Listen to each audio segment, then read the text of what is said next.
Today we've got for you, DOGE wants your email. What are they really trying to do with it?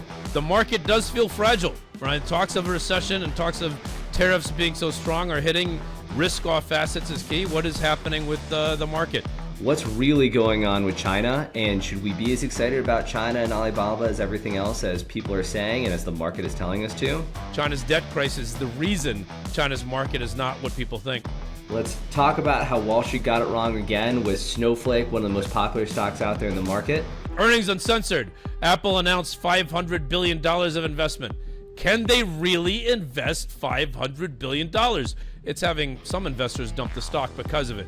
And then we wrap it up with really understanding what's going on in the cereal space and why, quite frankly, the old school USDA pyramid should be flipped upside down.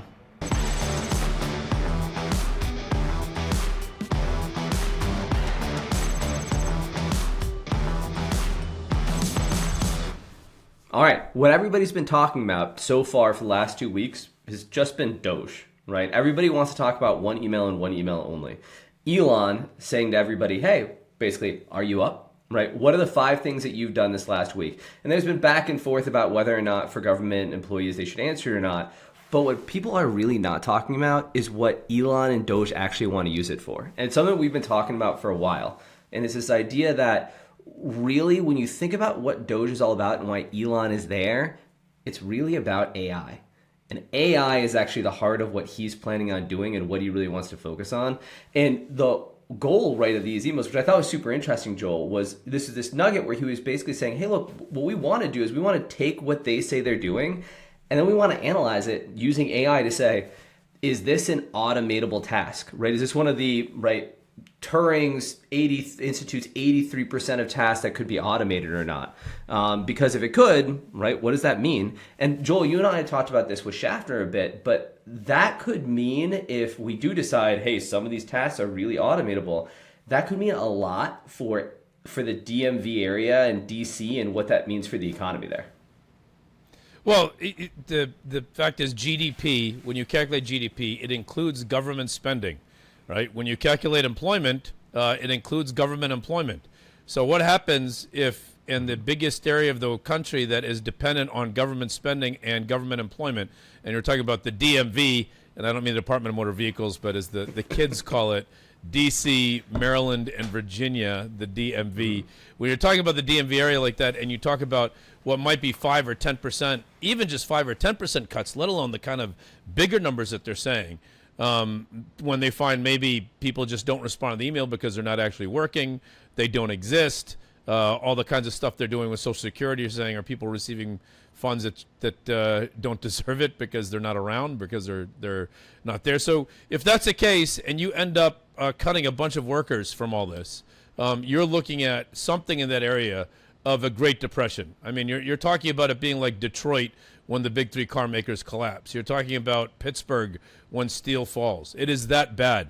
We've been talking with small business owners, and we've been talking with larger companies like the Washington Tech 100, the big consulting firms and contractors that support DC. And of course, everyone is tightening their belts. I mean, even things like discretionary elective surgeries, cosmetic surgeries have collapsed to already on the expectation this could happen, have collapsed to levels that they haven't seen since the beginning of the pandemic. Yeah, what was it that you were saying about your cousin, I want to say, in Richmond, right?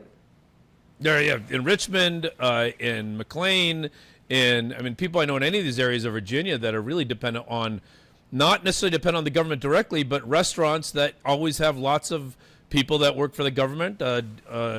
You name it in terms of discretionary spending, will take a giant hit, just like it does in any real recession, depression, and that's what people are girding for right now for that area. And so if you're in that area, I'd be very, very watchful and careful that that when you have the kind of efficiencies come in, meaning layoffs and cuts and reductions in spending, that is an impact on GDP.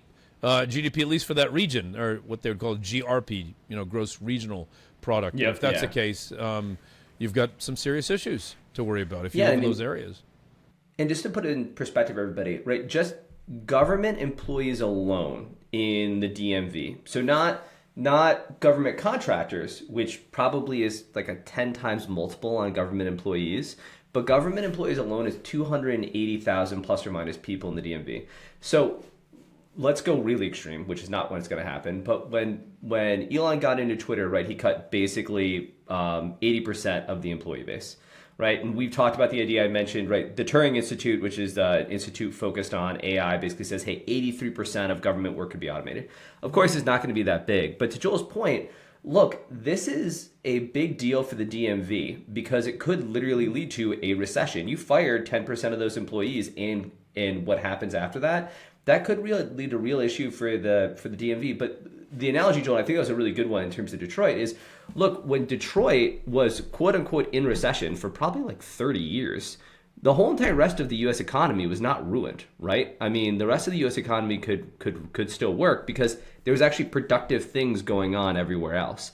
And so it just looks like there's this issue where, hey, look, we might have this contraction and seizure that really could be felt in DC from everything that DOGE is talking about doing and where AI is coming into play. But that doesn't mean it has to be for the whole entire rest of the economy, right? Well, one of the offsets is that if Trump really takes quote unquote the savings or these cuts and gives every American $5,000, there's a real reason for doing it, which is if you cut GDP through cutting government spending and you don't build it up back in consumption or investment, you'd argue investment's coming in because that's what they're talking about, Yep. but also consumption, those are the components of GDP, that without that additional consumption, you really could have spark a nationwide recession.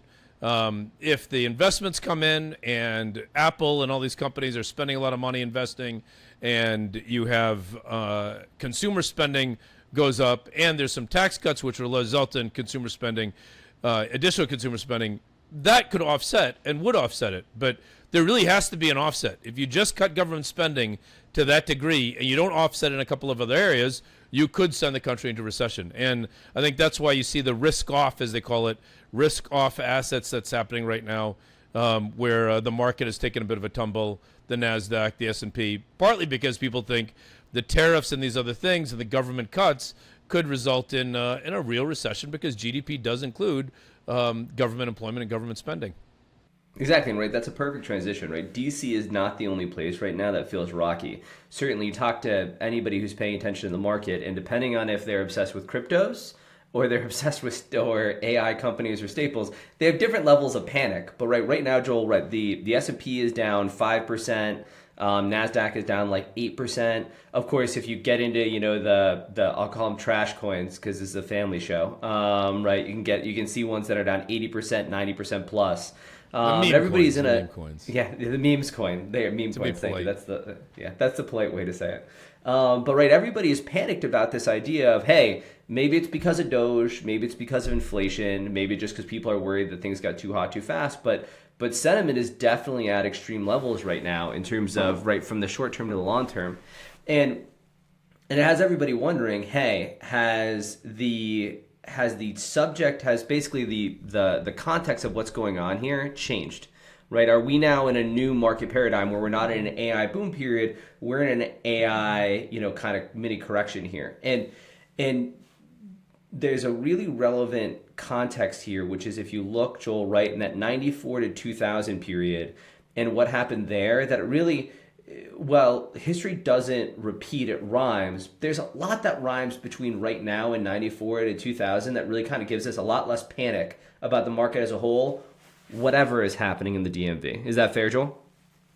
Yeah, I don't think you'd pick a year to say it's exact, but 97 is awfully like 2025. And what are the similarities? One, it was Clinton's second term. So Clinton did a lot of things that were very pro-business, that were very, very, I'll say, against what the Democratic Party wanted. People felt the benefit, but it's a second term. He doesn't need it, so he can do what he wants. And he actually did a lot of things that were good economically in terms of regulations and taxes. And then at the same time, you had really the PC revolution kicking in. You had the internet starting to kick in. You had, even not yet broadband, but getting towards broadband. So you had all these things in 97 that were sort of the formation of some big tech moves, kind of like AI is right now. AI and cloud, you might argue cloud is a lot more mature, but it really helps make AI happen because you can't have all that computing happen on your local laptop. So when you put that together, 97, which was a wonderful year, and the stock market did 30-something% return in 97, feels like what this is. And that means that corrections are really buy the dip opportunities. And from a long-term standpoint, we'd say this should not stop you from dollar cost averaging into the market. If you're buying into the S&P 500, every month in your 401k or your IRA, there's no reason to stop doing that. In fact, you're getting a bargain in doing it. And to contextualize this, everybody, right? I mean, Joel, to your point, one, from the perspective of both what's going on from government regulation and rethinking government employment and everything, because this literally did, as Joel, as you mentioned, right, the idea of kind of furloughing people and re-questioning whether or not these individuals should be working for the government, everything else, right, Clinton did, and all the deregulation that we're talking about here happened then. And then also, right, what happened on Investment Wave. And so for everybody, we went back and we looked and we said, hey, what could be the best analogy between today and sometime in the past? And really, the best analogy is if you look and you mirror, and it's wild how much, again, that idea of, well, history rhymes, it doesn't repeat. It almost feels like it's repeating right now. If you go back and you look at when Netscape Navigator launched, right, Netscape Navigator really was the first portal into the idea of the internet. When Netscape Navigator launched, that happened in the end of 1994. Probably the best analogy you can think of to ChatGPT 3.5, launching in November 2022. It was the first portal into generative AI for the average person. It wasn't a product, right? But you look at the performance of the markets for both those things. You just take the NASDAQ. The NASDAQ for both from basically November 2022 or December 1994 till now, right? If you basically bring it for 2 years and change, which is basically effectively where we got, both ones were basically up 80%. The markets are almost tracking perfectly. The idea that this is a tech adoption cycle story. This isn't a unique story here in terms of what's going on. But here's what, right, when you get to those panic points, everybody thinks about the idea that we went from 0 to 600% up in the NASDAQ from 1994 to 2000. We had, what, Joel? We had like 10 different pullbacks of 10% or more in the NASDAQ in that time period. Is that right? That's what you're showing in the chart. I mean, there's the volatility created dips, but the productivity that you're getting from the internet and from PCs or whatever, I think may even pale in comparison to the productivity gains people are getting from AI. Remember, this is not saying it's an AI play. Just like back in 97, 98, people were like, oh, there's an internet industry. And you realize, no, there's every company and every is going to become an internet using company, whether it's internally on their intranets or in facing with customers. They're going to have the internet, use the internet, whatever else. I think what they find with AI is that AI is not necessarily the AI industry. It's the entire productivity of U.S. corporations will jump significantly because of it, and for that reason, just as 97 was a technology and regulation bull market, a tech and reg bull market, we're saying we're looking at another tech and reg bull market now. That the one thing is if we do see crazy widespread tariffs across the world, that's going to be bad for the rest of the world. It'd be very, very bad. The U.S. might be able to suffer it a lot better. Given everything else, tax cuts and whatever else that come through. But that's for all those reasons. And these are things that people were worried about back then also. I mean, they're different, but in the 90s they had similar concerns, global macro concerns, macroeconomic concerns, and whatever else versus what we're seeing now. Yeah.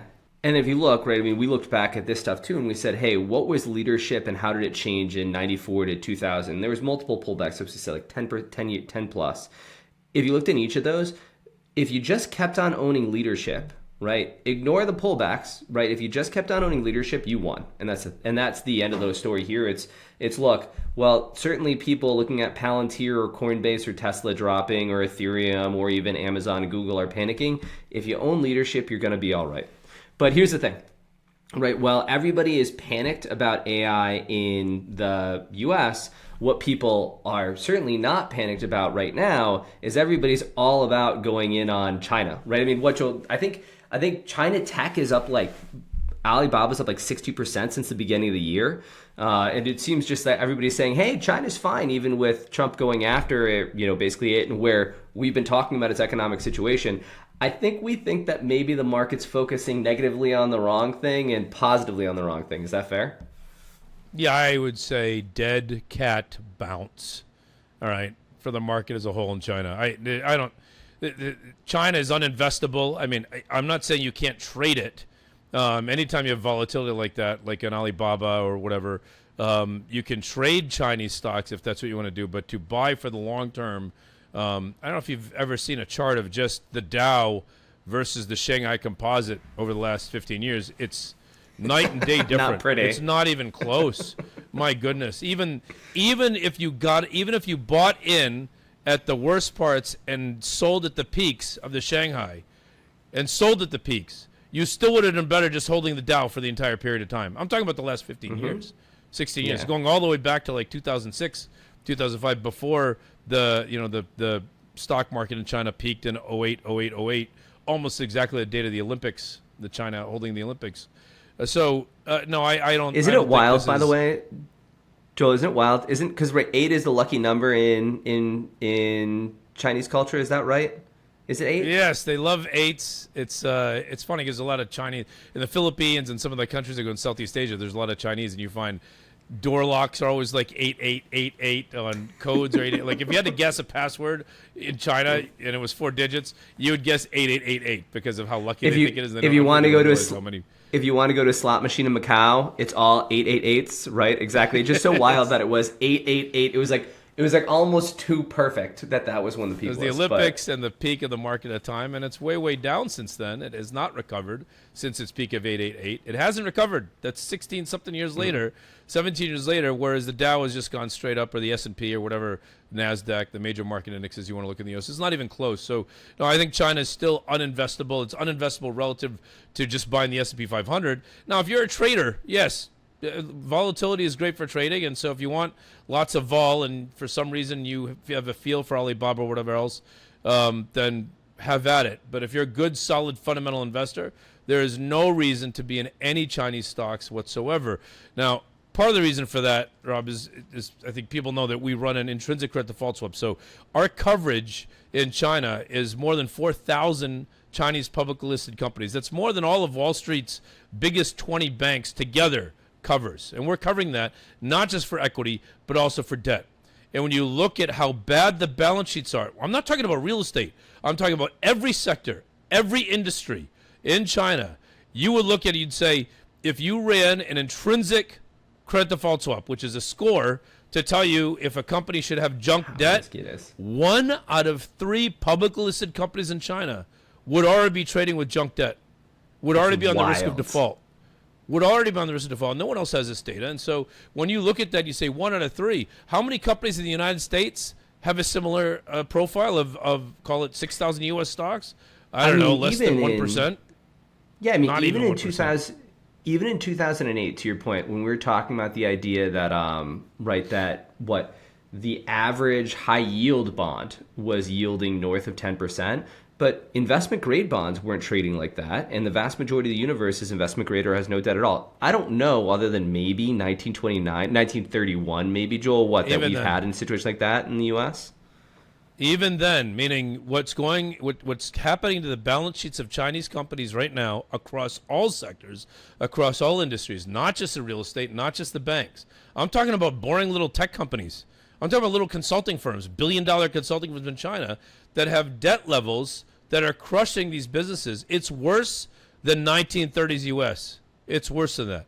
Now, China doesn't have the same bankruptcy law, and so you don't have companies when they default that suddenly creditors come in and take the business and own it. It doesn't happen, right? So what happens is the Chinese companies are told, well, just pay it as soon as you can, and the Chinese government, the Chinese Communist Party, says, by the way, you're not allowed to shut down this company because all those people are going to be unemployed. So then the creditors are left there going, so when do I get my money? Yeah, when do I get my money? And they're just like, oh, don't worry, you're going to get it eventually, right? You can see this in trade payables extending. You can see this in defaults, in delinquencies and whatever. And the biggest thing is you can see it in just the sheer debt service load relative to the earnings of Chinese companies, you'd have 1 in 3 would be junk debt. 1 in 3 public listed companies would be junk. Listen, that's not just 1 in 3 of companies with debt. That's 1 in 3 of public listed companies would be junk debt. That is how bad the credit crisis is there. So China's uninvestable. Don't be fooled by dead cat bounces. If you want to be a trader, wonderful. Volatility is great for trading. But if you're a long-term fundamental investor or even a shorter-term, let's say, fundamental investor, stay out of China completely. And believe it or not, the U.S. is still the best place to invest in the world by far when you're looking at the S&P 500, the greatest 500 companies ever, and the greatest 500 in the world with a handful of exceptions that you can pick off from other countries. All right. Let's talk now about another fun subject we always love talking about, which is how was Wall Street wrong again? And let's talk about Snowflake.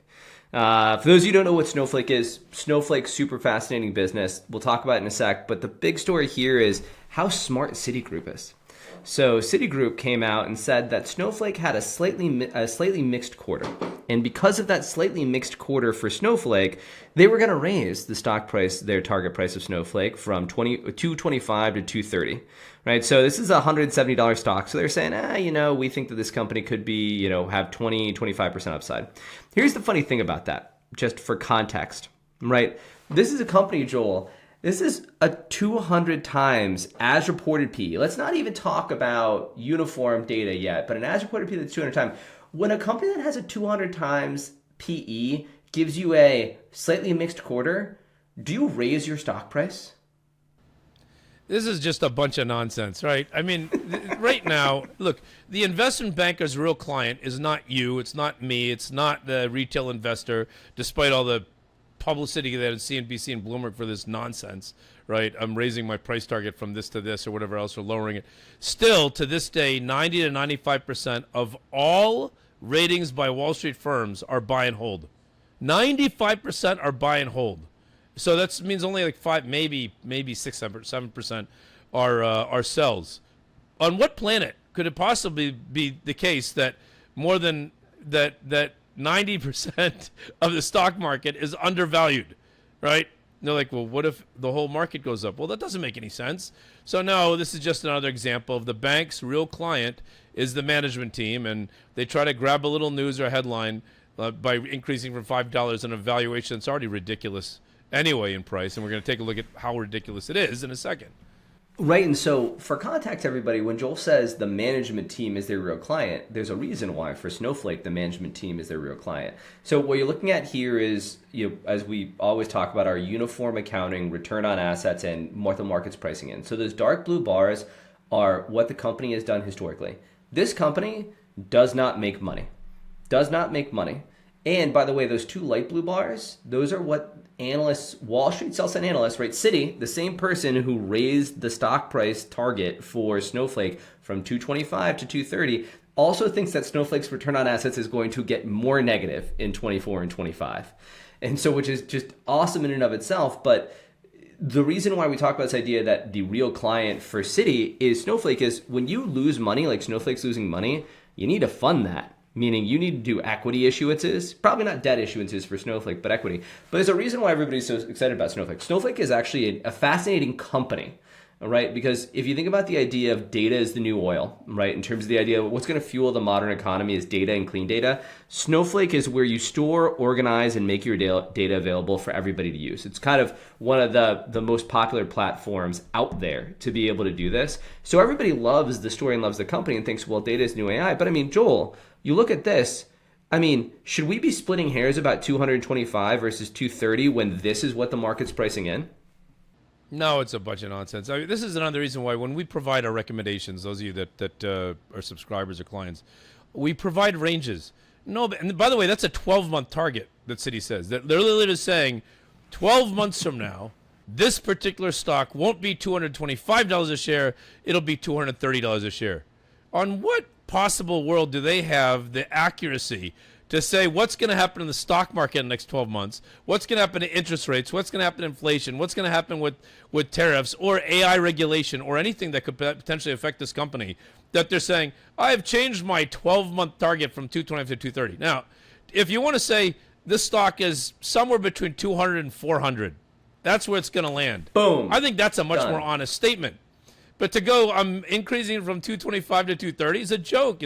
They're trying to grab some headline. They want someone in CNBC to grab it and say, oh, they just raised their target. Management feels good. Oh, they raised their target. Yeah. They raised it up another $5. Based on what? The company has negative earnings. It has a negative return on assets. Now, I'm not saying it might not actually flip positive in 2 or 3 years, but how much it flips positive and whether that's going to be 225 or 230 or 300 or still be 180, right? Is the real issue, not this nonsense that Wall Street puts out. Oh, it's such garbage. Yeah, right. When you just for everybody for context, right? We just talked about the dark blue bars and the light blue bars. Those white bars there, that is what at a $175 stock price, give or take, the market is pricing Snowflake to do. So the market is expecting Snowflake, which next year is forecasted to have a negative 15% return on assets, to get to a 50% return on assets. So, right, 50%.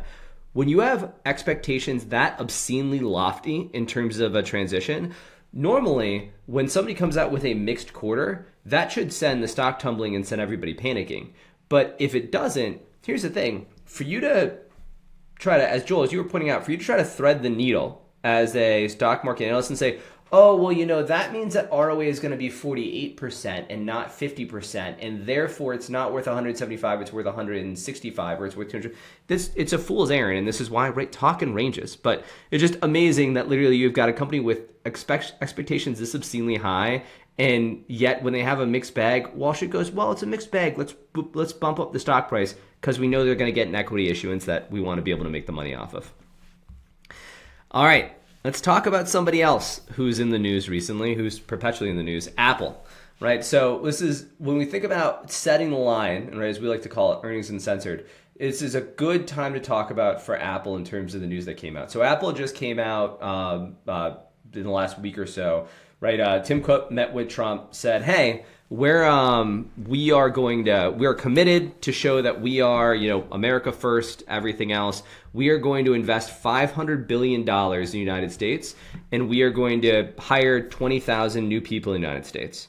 Now, first off, right, they promised to hire 20,000 people in the United States when Trump was Trump 45, not Trump 47. So probably not going to hit that now. Joel, do you think that there's any way that it's even possible, though, more importantly, that they're going to be able to put $500 billion to work, Apple is in the United States of America, in the next 4 years?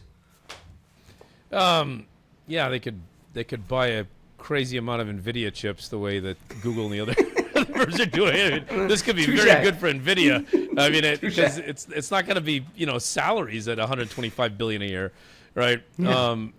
I suppose it could be facilities, but my goodness, that's a lot in facilities, right? And tech or whatever. Mm-hmm. You could argue, are they going to just move outright their plants in China and not move them, but figuratively move them and replace them with plants and fabrication in the U.S.? I don't know where they're going to get the kind of people that can do it. I mean, when you're hiring those kinds of 20,000 people of that level of tech experience, you're stealing them from other firms, right? It's not like they just pop out of college capacity. Right, and have that ability. And so to accomplish that $500 billion, it sounds like a big promise, but there's no contract, right? It's a big deal. It says, yeah, we're happy. It gives you a headline. But if they come out having spent only $100 billion over 4 years, right, or something like that, it's not like you can hold them to it. There's no guarantee. There's no if you do this for us, we'll do it. They're simply saying it, which is great that he's saying it, that Tim Cook's saying it, but really, how do they spend $125 billion a year, right? On what, making phones? On making tablets? Right. Yeah, let's put this in perspective. So Apple, everybody for context, Apple has $300 billion in uniform assets when we clean up the accounting and see what the real numbers are globally. So that would mean that in the U.S. they'd have to 1.5x their assets just in the U.S., but it gets better than that. I just hold that up. So when we do the uniform accounting to get to the true asset level, pick up all the off-balance sheet stuff, capitalize R&D, we're talking about everything you could possibly call an investment for this company being on the books as an investment. You're at $300 billion. And Apple's saying we're going to more than double and a half that number in 4 years. Just in the U.S. So for that to be right, that means they're going to more than double and a half their Apple phone sales, their Apple TV sales, their Apple tablet Wait, sales. Joel, I mean, it gets better though. Even before we keep on going there, because I want to talk about there, but it gets better. Everybody, Yes. Apple's tangible assets currently in the United States of America is $35 billion. $35 billion. So now let's talk about $500 billion versus $35 billion, but let's be generous. So we capitalize R&D because we realize R&D is an investment. So Apple has $160 billion of capitalized R&D right now. Let's assume all of that's in the U.S. Okay, so we're at $200 billion. it's not. That's But two- let's assume it was. No, exactly. But let's assume it is. Let's be generous. That's $200 billion that they have spent decades building up. You think that you're going to really get Apple to actually spend all of that again? And here's the thing, Joel, and to your point about this is the big issue, is let's say you believe that. Joel, what happens to Apple's return on assets when Apple invests? Let's play this out. Invest $500 billion in the U.S. and then has to hire all those people at a higher cost base in the U.S. What happens to Apple's return on assets?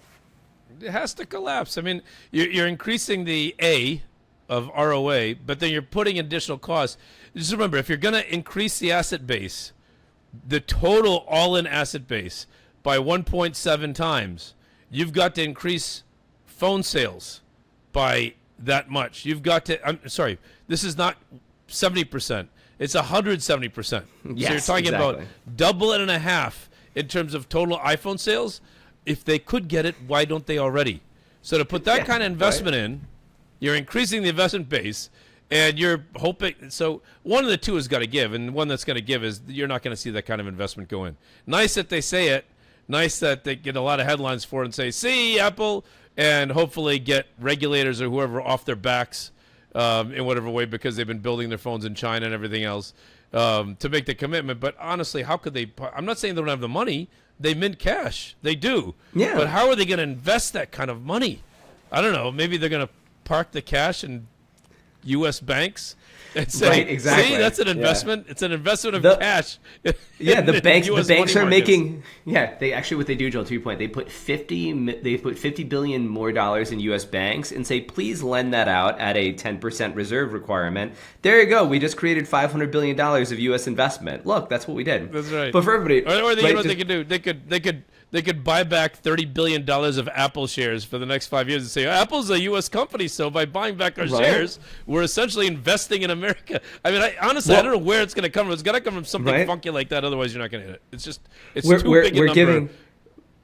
We're giving capital back to shareholders to deploy elsewhere. That's investing in the U.S. And they're all going to put it in the U.S. And just for everybody, the reason why this matters, just really quickly, if you remember that idea of the blue bars are what a company has done, the light blue bars are what the company's forecast to do by Wall Street, and the white bars are what the market's pricing in. The market's pricing Apple to have return on assets rise going forward. If they do all that investment, that ain't happening. So That'd be a reason to unload some Apple shares if you have If you're too Warren many, Buffett. and if you believe they're going to do that kind of spending and investment, that means you got to believe they get 270% on investment. Well, then I got to have 270% on sales of phones at current prices. That doesn't mean you're selling a bunch of Apple SEs or Apple 16 E for I don't know economic version. Economy Yeah, right. version of the Apple.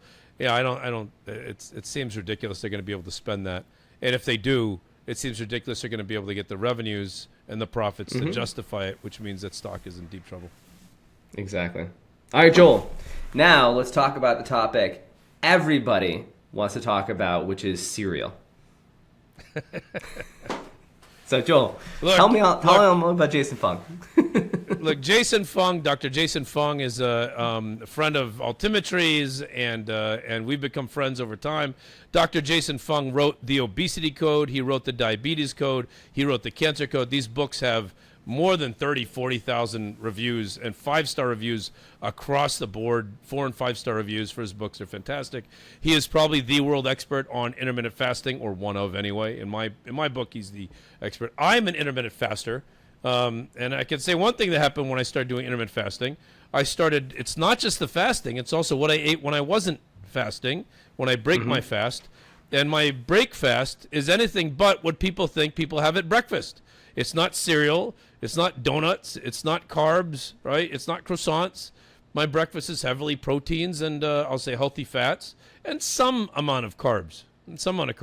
Now, what that's done for me, from a biohacking standpoint, I can only tell you, it is like a medical miracle the ailments that I had, chronic, prevailing, year after year ailments that went away completely when I started intermittent fasting. I had both tennis elbow and Garfield's elbow on both elbows. Clearly overtraining my tendons and my joints. My knees also overtraining just from weightlifting and martial arts and whatever else. And it was getting chronic to the point that I couldn't go to the gym anymore and do anything of any real weight because my elbows and knees would bug the heck out of me. When I say bug, it's searing pain, all right? I started intermittent fasting. In 3 to 6 months, I had benefits that were off the charts. There was nothing else I was doing that I could point to. It's not like I started taking some crazy supplements. But it wasn't just the fasting, it was that I was eating properly. Now, this isn't just me now. When you have Jason Fung having those kinds of reviews and intermittent fasting across the board, and then we will say, by the way, when you break your fast, make sure it's a higher quality protein, healthy fat diet, and do the opposite of what the U.S. government told people for the last 40 years, which was have 6 giant bowls of carbs every day, of processed carbs, of cereals and whatever. You have to think that's going to be bad for those companies if that wave is coming through, because you've got a lot more people Joel, saying, I'm going to eat healthier. We got a lot of corn and a lot of grain to move, man. How could you possibly say this? The USDA is our friend. Yes. And if you look at the obesity of the United States, it literally ticks exactly to the year that they came out and started saying, start eating carbs like a maniac, right? And that's going. By the way, it wasn't only that screw up. It was also, oh, by the way, butter's bad for you. Start eating margarine every day. That's a lot healthier. Right. We've realized that's also a bunch of nonsense. But the bigger thing on carbs, I think we really haven't seen the tipping point yet of how many people really get on this intermittent fasting and or just healthier proteins, healthier fats diet. But we are beginning to see it hit the stocks of these companies, and we're worried for the stocks, and so we thought we would look at Post. Yeah, right. And so just really quick, it's not just intermittent financing. Wow, that was hilarious. Intermittent fasting. It's also GLP-1s, right? Because intermittent fasting is about thinking about being healthier. GLP-1s are about literally causing your body to be healthier. And there's this wild thing that intermittent fasting and understanding how to eat better teaches you. Hey, Rob, yeah, go for it. I got to stop on the healthier thing. GLP-1s are about losing weight. All right? right? No, I'm not talking about saying. GLP-1s being healthier. I'm saying intermittent fasting and learning about eating healthier teaches you to eat better. GLP-1s cause you to change how you eat physiologically. They just do because of how they cause what you actually want to eat and everything else. Well, you don't just eat less, right? You eat 2/3 less in terms of sugary beverages. People are consuming less alcohol because of it, not just because of my calories are going down. Literally, I have less interest in drinking alcohol, less groceries overall, and less savory snacks. And right to your point, Joel, all this basically says when we look at a Post or we look at a General Mills, right? Post that has Honey Bunches of Oats, has the Fruity Pebbles, has Peter Pan peanut butter, has Bob Evans, and then General Mills, which has everything from biscuits to Cheerios to Pillsbury and everything else. This is structurally changing their business, and I think that's to your point, Joel. That's what the market's pricing in. So go ahead. And it's funny because the tipping point hasn't happened yet. Notice the returns historically, I'm talking about the last 3 years, have actually gone up for Post. So they're actually making more money in the last 3-4 years. Wall Street says the peak returns are I won't say peak, but high returns that they're getting to are going to hold. That's the lightly shaded blue bars. And then the white bars are saying, the stock market's saying there's no way those returns are going to hold. Those are going to collapse. And what they're pricing in are these things like healthier eating, less eating, and less eating of processed foods, less eating of carbs and cereals and what have you. And we haven't seen it because the returns haven't actually fallen. But the investors are pricing it that they will fall, that there's nothing that the company can do about it. Now, if Post can move towards making foods that people want to eat, meaning the healthier foods, that can make a difference. But those tend to be lower margin. Right? Yeah. Selling a box of Fruity Pebbles is unbelievably profitable,